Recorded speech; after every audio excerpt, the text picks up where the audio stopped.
in a small town down in Arkansas, where the river flows, there's a man with a passion that everybody knows. Howdy, howdy everybody. Welcome to HT's EDC, coming at you from the back patio. And my number one gal, Miss Abby, is right here on my right hand side.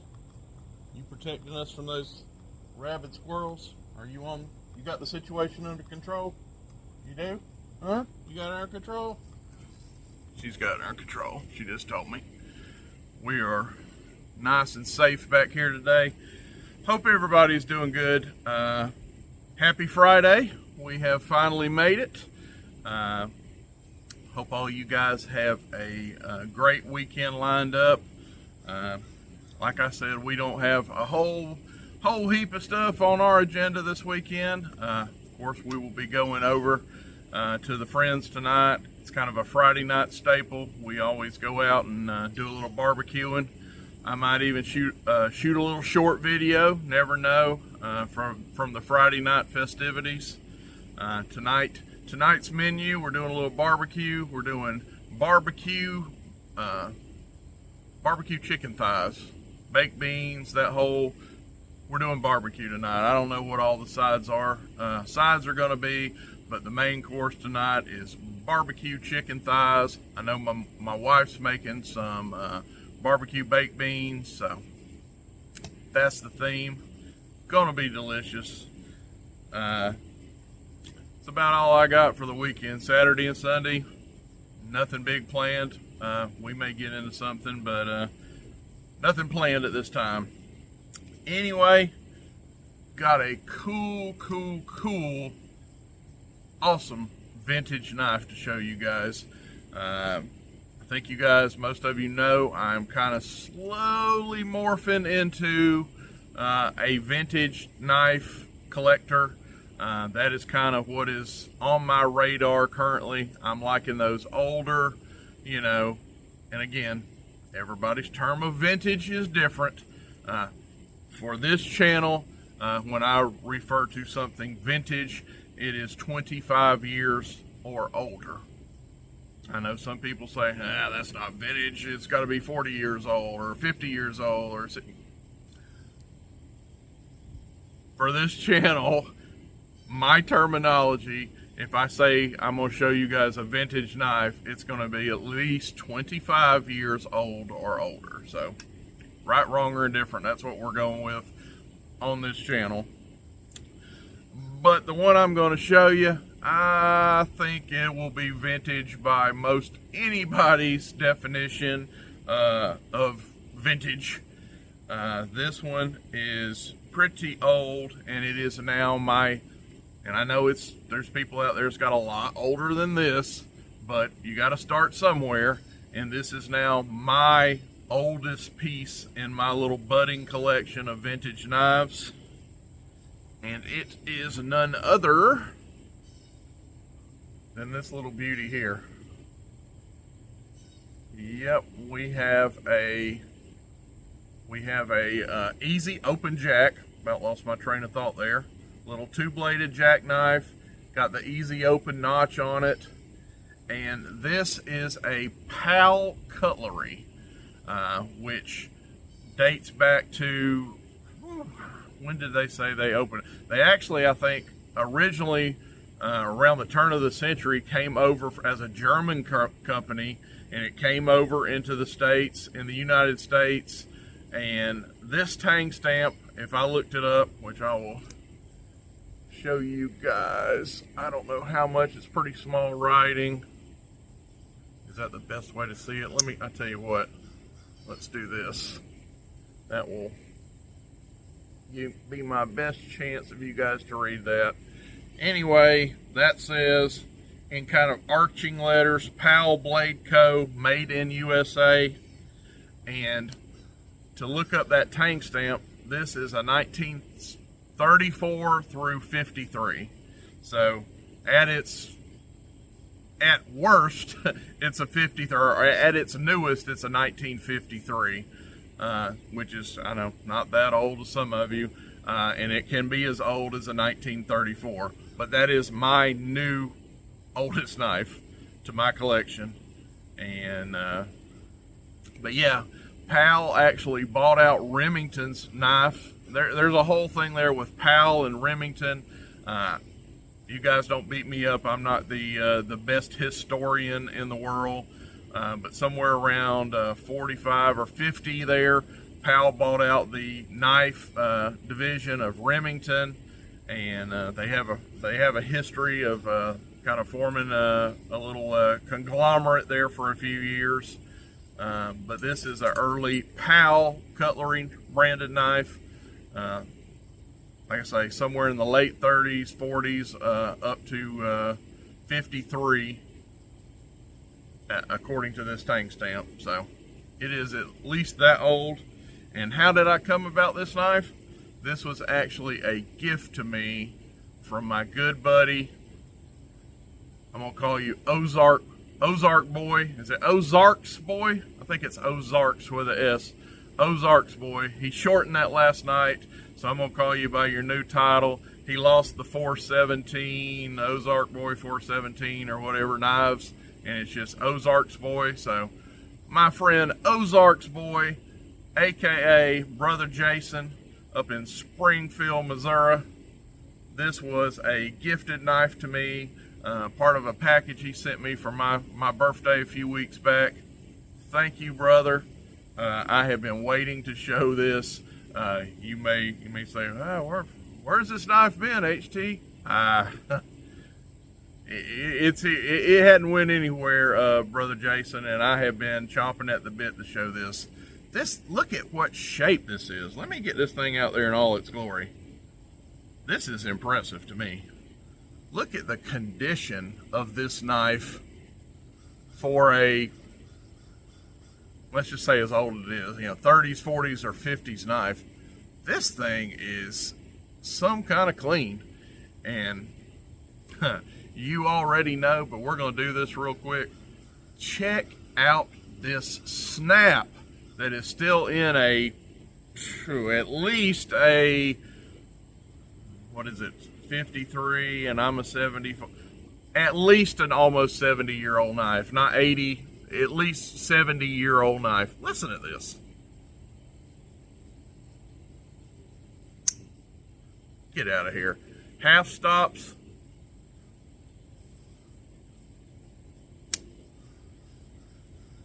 Check out this wall.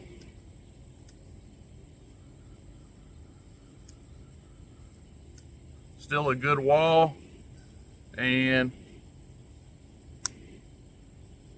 nice. Solid half stop, see that? I have cleaned this up, put a little bit of an edge on it, oiled it. I put its best foot forward. Not that it came in any kind of bad condition to me from Jason. That is not what I'm saying. It was awesome. But I have oiled it a little bit, touched up the edge, and just maybe polished the back springs a little. But folks, this thing is awesome, and I am stoked to have it in the collection. You guys know I am a sucker for a spearpoint, and this is a gorgeous one. Not all spearpoints are created equal. There's some of them I like more than others, but this is the good one. I love this. I love this shape of spearpoint. See here, we got a couple little pepper spots on it. Obviously, this is carbon steel. Get up here close to that blade, you can see a little peppering on there. See that? Got a couple of spots here. Turn it over on the back.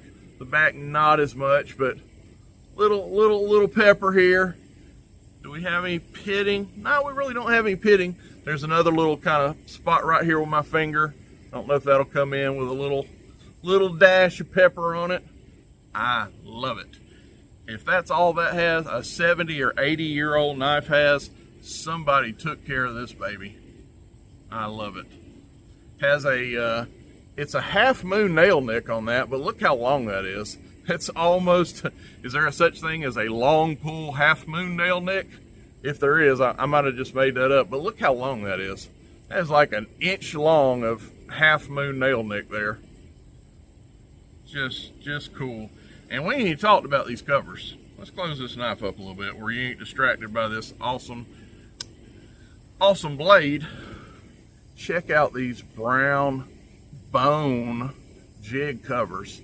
And this is bone. I was like, man, is that Delrin? But I have actually checked this out, and I believe this is bone. You can kind of tell back here. Just beautiful, beautiful jig bone. Round bone. It is just, I love it, folks. I absolutely love it. Easy open notch. Of course, you just come right here and you can just pinch, boom, get your knife open. Secondary blade, it is a two-bladed jack. Have a nice little, I call them a broomstick pin when they're this thin. It is a thin little narrow pin blade, but I've got it sharp. This thing will 1000% open all your Amazon boxes, cut tape, all your little light duty tasks. It's sharp and it's ready for service. Bail, it's one that came with a bail on the end. That's pretty cool. That is still nice and stiff. You know, some of your bails over the years can just, you know, be floppy. But see, I have to actually push that where I want it. Still a lot of tightness, if you will, in that bail. Nothing sloppy there. Half stop. Let's do that again. Half stop on this little guy. Oh. And those little secondary blades, they just, for some reason, I've seen that, they have the snap, don't they? And listen to this. It is an absolute stunner. Jason, my man, I am proud to own this. Thank you so much. Again, it is my new to me, oldest vintage knife. And there'll be more to come. There's definitely more to come. I'm loving it. I get it now, the magic of these older knives. And yeah, I'm on the trail for them myself now. But this one's gonna get carried too. Y'all say, oh, you're gonna put that on a shelf and look at it and just let this, you're gonna send this to the retirement home, ain't you, HT? Negative. You will probably see this in an upcoming What You Totin'. I 1000% will throw this in a slip and rock it. Think nothing of it and be proud to do so. Look at those. I probably didn't do enough for those covers. Isn't that gorgeous? Back springs.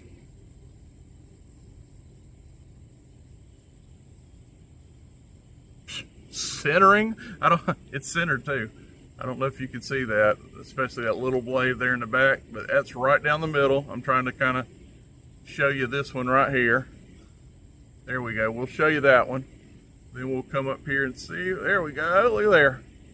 See if we can focus that. They're down the middle. 70, 80-year-old knife, folks. Still crazy snap. Still beautiful. Just ever so much of a little dash of peppering on the blade for just to show, you know, just to say, hey, I am an older knife, you know. And to still be in this shape, to still have that snap, to still be centered. I'm finally getting it. If you folks out there don't know what I'm talking about, they just made a better mousetrap back in those days. And I've heard some of the other manufacturers now, they get offended by that, you know, and I don't mean no offense, you know, for the workers that are there now putting out knives. It's just different. It's one of those, the people that are into these vintage knives, they've long known. I'm one of those guys that seem to, I get to the party, but I'm always late. But I have arrived at the vintage party, and I plan on sticking around for a while. There's just something about these things, and you can't tell me no different now. I've seen today's stuff, and I've seen, handled, not as much as I want to, but I'm starting to see, handle, touch, feel, listen, the whole, use all your senses with these older pocket knives. They're different. They're just different. And when you get some in your hand, like I'm slowly starting to do, the light bulb will go off. It has went off for me, and yeah, more to come. Anyway, thank you so much, Brother Jason. Got something headed your way, maybe even get it out today. We talked a little bit last night, but be expecting something headed your way in the near future, buddy. And wishing all you guys a happy and safe weekend out there. Get out there.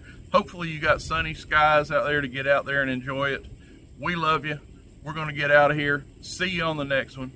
For Miss Abby, for the old balding guy, HT, we are out. Look, knives gleaming under that old porch light. He'll tell their stories deep into the night. Reviews and torture tests, it's a sight to see.